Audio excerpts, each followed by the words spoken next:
Greetings YouTube and welcome to the Blue Corner.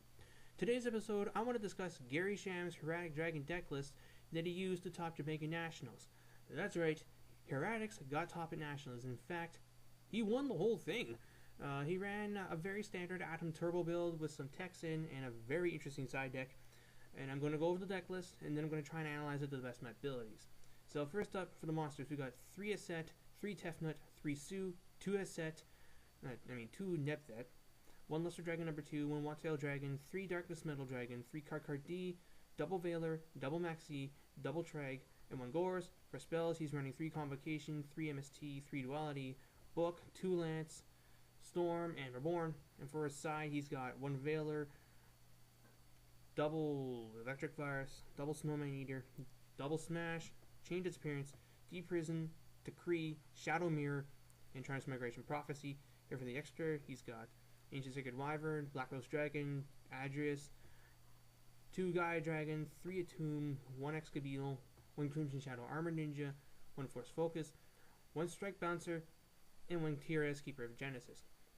Now, the things that stand out to me right away are, number 1, he is running Maxx C, Veiler, and Trag as his hand traps, as opposed to 3 Veiler and no Trags in some build. I can see why he did it though. Trag is just another line of defense. I've mentioned it before, he's pretty big in this deck since you have a fairly large hand until you decide to go off and try and beat your opponent in.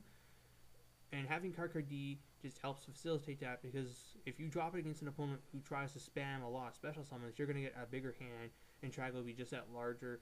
And the Maxx C will also let you draw into your Hieratic monsters, which just allows you on your next turn to make a comeback, or try and make some field control, etc, etc, etc.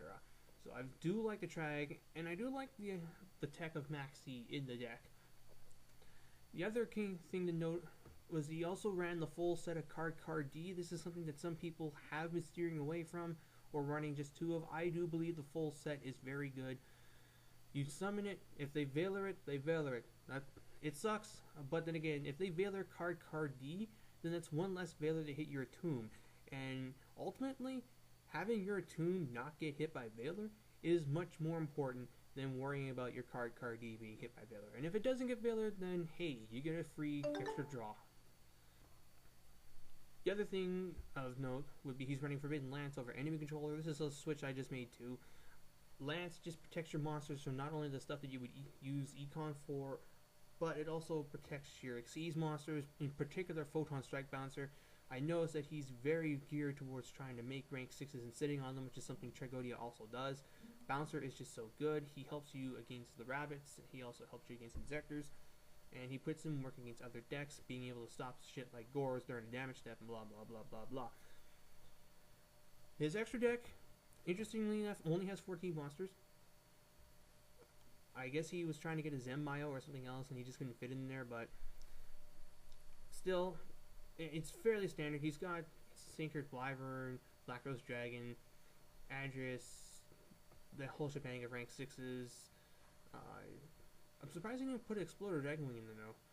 What's really interesting about this deck though is his side, hands down. It's got a lot of things that you just don't really see out of a Hieratic deck. Normally you see stuff like Macro Cosmos, Raigeki Break, Dimensional Fissure, and Quackimary Drago. There is none of that in here. Instead, his side is clearly geared towards handling Dino Rabbit, which is your worst matchup. You've got stuff like Snowman Eater, Smashing Ground, Dimensional Prison, and Electric Virus in order to get rid of Logi and Dolka, which is, again, very important. If you get those things off the field, then you have a chance against Rabbit.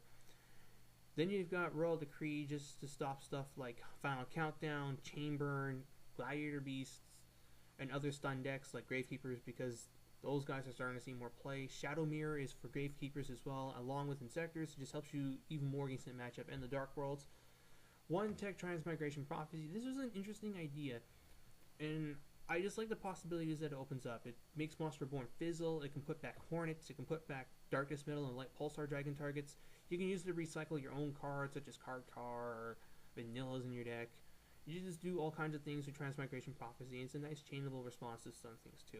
He's also got the extra Veiler in there because he can fit the 3rd one to his main. Wanted to keep his deck as close to consistent as possible. I understand that. And the other thing I noticed was he's only running 2 Nebthet over 3. 2 or 3 is a very good number. 3 just allows you to do more monster removal, but I can understand why. He just wanted to, again, have as much of a consistent engine as possible. No time for fancy stuff like Neo Galaxy Ice Photon Dragon and Dragon Tactics, none of that crap. Just straight up rank 6 turbo, and that's what the deck does best.